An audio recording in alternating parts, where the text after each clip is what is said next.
आता पाहूया 36 जिल्हे 50 बातम्या।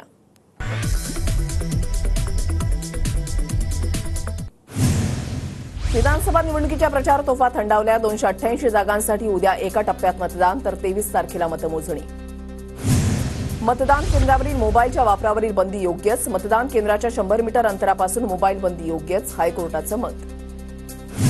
मुंबईत निवडणुकीदरम्यान कायदा सुव्यवस्थेसाठी 25,696 पोलीस अधिकारी आणि कर्मचारी दक्ष राहतील, पालिका आयुक्त भूषण गगराणींची माहिती।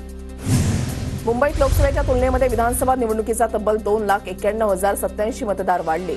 मुंबईमध्ये यंदा 1,02,00,000हून अधिक मतदार मतदानाचा हक्क बजावणार।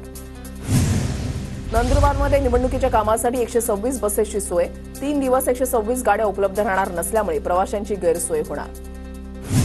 नंदुरबार जिल्ह्यामधील 4ही विधानसभा मतदारसंघांमध्ये पोलीस बंदोबस्तामध्ये वाढ। जिल्हा पोलीस दलासह सीआरपीएफचे जवान तैनात। धुळे जिल्ह्यामधल्या 1092 ज्येष्ठ मतदारांनी मतदानाचा हक्क बजावला। ज्येष्ठ नागरिकांकडून घरून केलं मतदान। जालना जिल्ह्यामध्ये 1755 मतदान केंद्रांवर मतदान प्रक्रिया पार पडणार। मतदानासाठी जिल्हा प्रशासनासह पोलीस प्रशासन सज्ज। विधानसभा निवडणुकीसाठी पालघर जिल्हा प्रशासन सज्ज। 12,500 निवडणूक अधिकाऱ्यांसह 4,000 पोलीस, 2,000 होमगार्ड आणि सीआरपीएफच्या 8 तुकड्या तैनात। उद्या पार पडणाऱ्या मतदानासाठी मुंबई आणि ठाणे जिल्हा प्रशासन सज्ज। जिल्ह्यामध्ये 10,935 पोलीस, 4,000 होमगार्ड आणि सीआरपीएफच्या 24 तुकड्या तैनात। पालघर जिल्ह्यामध्ये मतदानाची टक्केवारी वाढावी यासाठी जनजागृती। विद्यार्थ्यांकडून मानवी साखळी करत आय विल वोटचा संदेश। नाशिकच्या येवला शहरामध्ये पोलिसांनी काढला रूट मार्च। नागरिकांनी निर्भीडपणे मतदान करावं, पोलीस प्रशासनाकडून आवाहन। गोंदिया जिल्ह्यामधल्या आमगावमध्ये पोलिसांनी लॉंग मार्च काढला। निवडणूक काळामध्ये कोणतीही प्रकारची अनुचित घटना घडू नये यामुळे पोलीस प्रशासन सतर्क। पुणे जिल्ह्यामध्ये मतदारांच्या सेवेसाठी 40,000 अधिकाऱ्यांचा ताफा। जिल्ह्यामधील 8,462 मतदान केंद्रांवर मतदान प्रक्रिया सुरळीत पार पाडण्यासाठी जिल्हा प्रशासनाची तयारी पूर्ण। विधानसभा निवडणुकीच्या पार्श्वभूमीवर महामेट्रोनं फेऱ्यांची वेळ वाढवली। मतदानाच्या दिवशी पहिली मेट्रो पहाटे 4 वाजता, शेवटची मेट्रो रात्री 1 वाजता धावणार। मतदारांच्या सोयीसाठी मेट्रोचा निर्णय। विधानसभा निवडणुकीच्या पार्श्वभूमीवर पुण्याच्या स्वारगेट भागामध्ये 19 आणि 20 नोव्हेंबरला वाहतुकीमध्ये बदल। गणेश कला क्रीडा रंगमंच इथून मतपेट्या आणि साहित्य पीएमपीएमएल बसनं मतदान केंद्राच्या ठिकाणी वितरित केले जाणार। मतदानाच्या दिवशी पहाटे 4 वाजल्यापासून बेस्ट सेवा। 20 नोव्हेंबरला पहाटे 4 वाजल्यापासून ते मध्यरात्री 1 वाजेपर्यंत बस सेवा उपलब्ध असणार। पुण्याच्या भोर आगारामधील बस सेवा 19 नोव्हेंबर ते 21 नोव्हेंबर दरम्यान बंद राहणार। निवडणुकीच्या कामासाठी एसटी बस वापरण्यात येणार असल्यानं बंद, आगार व्यवस्थापकांची माहिती। विधानसभा निवडणुकीच्या पार्श्वभूमीवर पोलीस आणि निवडणूक कर्मचाऱ्यांनी ने-आण करण्यासाठी एसटीच्या 9,000 बस आरक्षित बसेसच्या माध्यमातून एसटीला किमान 27 ते 30 कोटींपर्यंत उत्पन्न मिळणार।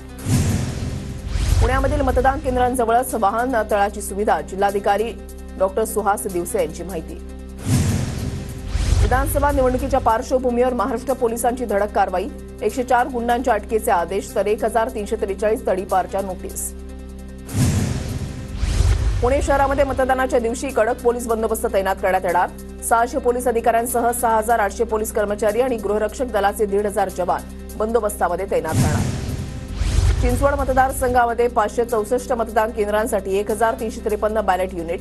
उद्या मतदानासाठी प्रशासकीय यंत्रणेकडून कडक बंदोबस्त। मतदानाच्या पार्श्वभूमीवर उद्या एपीएमसी मार्केट सकाळच्या सत्रामध्ये सुरू राहणार असून पूर्ण दिवस बंद राहणार। 5ही बाजारातील संचालक मंडळांचा निर्णय। एपीएमसीचे सचिव डॉ. पीएल खंडागळेंची माहिती। मुंबईतून रोकड जप्त करण्याचं सत्र सुरूच। ऑगस्ट क्रांती एक्सप्रेसमधून असामा अन्सारी नावाच्या व्यक्तीकडून 42 लाखांची रोकड जप्त। निवडणूक आयोग आणि आयकर विभागाकडून चौकशी सुरू। आचारसंहितेच्या काळामध्ये मुंबई शहरासह उपनगरातून तब्बल 341 कोटी रुपयांचा मुद्देमाल जप्त। महापालिका आयुक्त भूषण गगराणी यांची माहिती। जिल्ह्यामध्ये आचारसंहितेच्या काळामध्ये 9 कोटींच्या रोकडसह 19 कोटी 50 लाखांची मालमत्ता जप्त। निवडणूक अधिकारी नितीन गावंडेंची माहिती। नाशकात नामांकित हॉटेलमध्ये कोट्यवधी रुपये सापडले। निवडणूक आयोगाच्या भरारी पथकाची कारवाई। 5 कोटीहून अधिक रक्कम असल्याची माहिती। राजकीय पक्षाच्या नेत्यासह गाडी जप्त। मीरा रोडमध्ये तब्बल 51 लाखांच्या बनावट नोटा जप्त। गुजरातहून आलेल्या एका तरुणाकडे नोटा मिळाल्याची माहिती। मुंबई डेंग्यू आणि मलेरियानंतर चिकनगुनियाचा उद्रेक। चिकनगुनियाचे सर्वाधिक रुग्ण मुंबई शहरात। हिरव्या मिरचीच्या दरामध्ये 5,000 रुपयांनी मोठी घसरण। 7,000 रुपयांनी विकली जाणाऱ्या मिरचीची 1,500 प्रति क्विंटलनं विक्री सुरू। मिरची उत्पादक शेतकरी आर्थिक संकटात। वाशिमच्या रिसोड तालुक्यामध्ये हळद पिकावर रोगांचा प्रादुर्भाव, फवारणी करूनही रोगराई आटोक्यात येत नसल्यानं शेतकऱ्याची चिंता वाढली. वाशिम जिल्ह्यामध्ये बदलत्या वातावरणामुळे तुरीचं पीक संकटात, वातावरण बदलामुळे तुरीवर किडीचा प्रादुर्भाव वाढला, फुलांची मोठ्या प्रमाणात गळती. जालना जिल्ह्यामध्ये समाधानकारक पाऊस झाल्यानं रब्बी हंगामातील 39% पेरण्या पूर्ण, ज्वारी, गहू, मका, हरभरा पिकांची सरासरीपेक्षा अधिक लागवड. टोमॅटोची आवक वाढल्यानं दरामध्ये घसरण, टोमॅटोच्या किमती 22.4% घसरल्या, केंद्रीय ग्राहक व्यवहार मंत्रालयाची माहिती. कांदा 100च्या उंबरठ्यावर, कांद्याला 80 ते 100 रुपयांचा दरवाढीमुळे कांद्याच्या खरेदी विक्रीवरही परिणाम. अक्षय शिंदेच्या कथित एन्काउंटरमधील सीआयडीच्या तपासामध्ये अनेक त्रुटी, मुंबई हायकोर्टाचे सीआयडीच्या तपासावर ताशेरे, 2 आठवड्यामध्ये तपास पूर्ण करून अहवाल जमा करण्याचे निर्देश. कोविड जम्बो सेंटर घोटाळा प्रकरणी ईडीने अटक केलेल्या सुजित पाटकरांचा विशेष न्यायालयानं जामीन फेटाळला. शिवाजीनगर मानखुर्दचे समाजवादीचे उमेदवार अबू आझमींची प्रकृती बिघडली होती, त्यांनी रुग्णालयामध्ये उपचार घेतले, समाजवादीचे नेते रईस शेख यांची माहिती.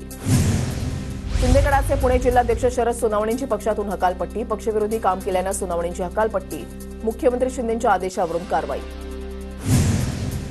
अदानींसाठी मोदींचा एक है तो सेफ हेचा नारा, राहुल गांधींचा पत्रकार परिषदेमध्ये हल्लाबोल, तर पत्रकार परिषदेमध्ये राहुल गांधींनी तिजोरी आणत अदानी मोदींचे फोटो दाखवले.